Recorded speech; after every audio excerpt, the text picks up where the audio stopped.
G'day everyone, this is RisingFunGaming and welcome to my armor overview for the Blademaster G-Rank Nest set. This is a set made from the final boss of the game, Atoraru Ka. So if you don't want to know too much more about it, if it's too much of a spoiler, probably go away now. For everyone else that is very curious, stick around. Alright, so as you know, the Atoraru Ka, or as you may know, is the end final boss, who is a big praying mantis guy. The praying mantis lives out in a desert setting and he's been hoarding his treasures for a long time, and he's so cool that he's hoarded all these awesome bits of machinery and treasures and I think parts of buildings and stuff like that, and has been clever enough to make a big mech out of it, which he uses his kind of mystical webbings and stuff to control and manipulate and make him into a huge mecha. It's quite the concept for a monster and a very enjoyable thing indeed. Now this armor set is very popular in the Japanese playing scene. At the present time, this is a week outside of launch and it's pretty much all you see towards the end of G-Rank. But we'll see if it's as popular in another week's time and another month's time on top of that.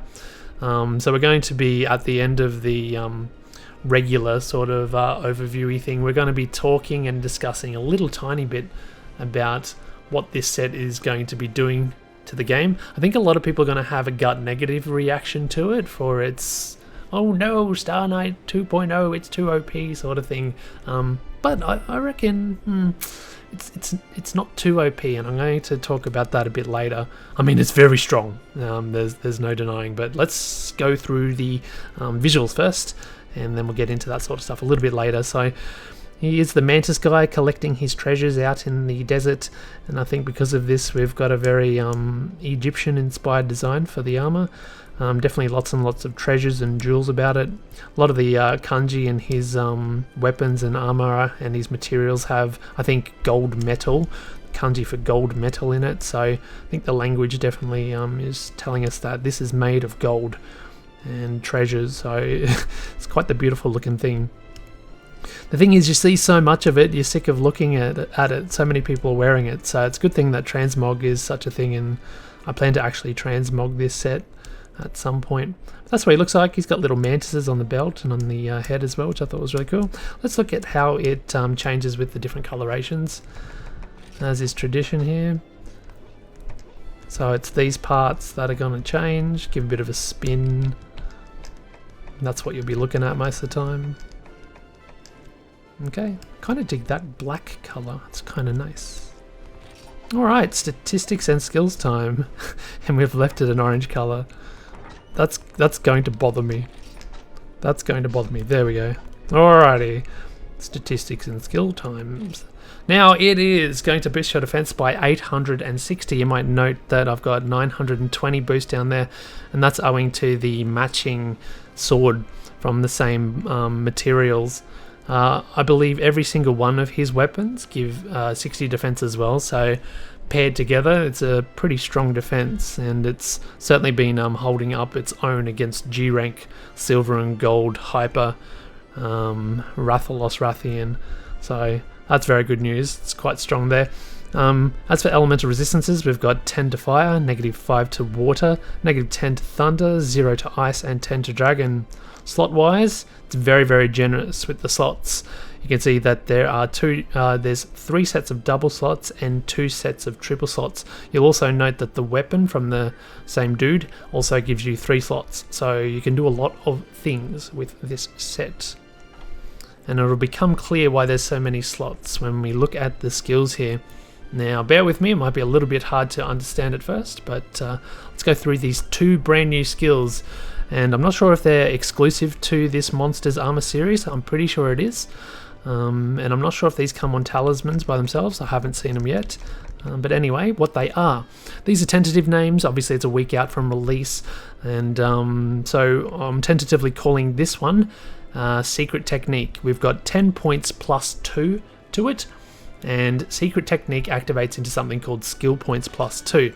Now, as the name suggests, it is a skill that will give 2 points to the cumulative total on all skills that you have. So you might think, why has this got 12 points to it? Well, think about it. For example, if we took away the helmet, taking away the 2 points to this skill, what would our cumulative be? Would it be 12? Would it be 10? Or would it be 8? If you said 8, you were correct. So obviously you need 10 points to fire the skill up to get the 10 points to activate it, and on top of that you're going to get the 2, so that's why you've got that weird number there. Alright, the next one we've got is another tentatively named skill. We've got 8 points plus 2 to it, to a skill called Talisman Boost. This will activate into an active skill called Charm Skill Doubling. Now what Charm Skill Doubling does, as the name suggests, will double the point value of all skills inherent on a talisman. This works for both the innate skills on the talisman and skill points from any equipped decorations. Negative skills are also doubled, so skills with a -5, for example, will become -10, which may trigger a negative skill, so be mindful of that. So you've got these 2 skills, and then you've got all these slots. Sounds pretty powerful, doesn't it? Well, let's see what I've done with this, and it's a pretty decent talisman that I've used, but I'm sure that I could get better eventually. I'll just pick my save set over here. Mantis set. Okay, so basically what this set does for you, it gives you super freedom in designing what set of skills you'd ideally like on a set. It gives you the tools to do it through giving you lots and lots of slots in the armor and the matching weapon if you'd like to match it up together, and obviously the charm, the Talisman Boost, and the secret technique skills, giving you extra points and doublings and all sorts of crazy stuff. So this might look like a wall of skills, super OP, right? Well, you got to take out this one. This is the Talisman doubling, and this one, which is the +2. So in actuality, we've got 4 skills that are directly going to affect my hunting. These other 2 are just to help in the designing process. So with the talisman and with gemming, I've created a challenger +2, evade distance up, razor sharp, and weakness exploit, for example. Now my talisman was, what was it originally? +5 to evade distance and +2 to razor sharp double slots. That's a pretty decent one, but there's some better ones out there, but this is pretty much what you're looking to get. You probably design a set of up to 5, maybe 6 maximum of like really strong armor skills. So yeah, that's what I get out of this. It's just really, really good in designing exactly what set of skills you want together. It's backed up with, these are rare 10 pieces, so they're going to get high defense. We've got 172 on each piece when these are maxed out. So that's really, really nice. You've got slots for days, so it really is the designer armor set. Now, your gut reaction might be this, and my gut reaction certainly was for like a couple of days at least, until I really started to think about it, that this is probably a bit overpowered. It may be somewhere in the middle. Like, it's definitely not underpowered. It is super solid. There's no denying that. Is it super duper overpowered? Not sure. Still don't know what the meta is in terms of mixed armor sets, and just how many skills, how many great skills you can squeeze out of mixed armor sets, and just how good the talismans are in this game, because lots of data is not available just yet. But yeah, it's quite strong, and lots of people are using it. So it's going to be very, very interesting to see where it sits at the end once we've gotten more time and people have got more time with it, whether there's a few other things that kind of shine over it.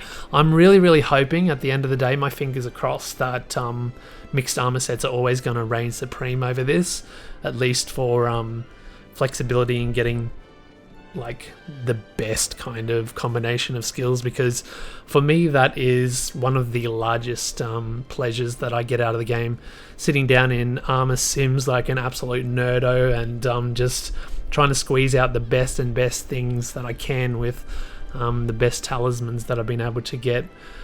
So hopefully this does not overwrite all that sort of hard work that people put in. I have a feeling that it won't. I have faith that it won't. But even if it does, you can still have fun trying to do those mix sets anyway, and I know I will. So that's pretty much all I'll say about that. Be interesting to know what people that are currently playing Double Cross, or just people who are just being very got the fingers on the pulse of how the game is progressing at the moment. I'd love to know what you think in the comments about that sort of stuff. But yeah, that's the set. What do you reckon? It's pretty cool, isn't it? So that is the Nest set, tentatively named. I think that's going to be the English name as well, because, you know, he's a nesting insect, maybe. So yeah, my name's RisingFunGaming. Thank you so much for watching as always. Hopefully you enjoyed the overview of this armor, and we'll see you guys next time. Goodbye for now.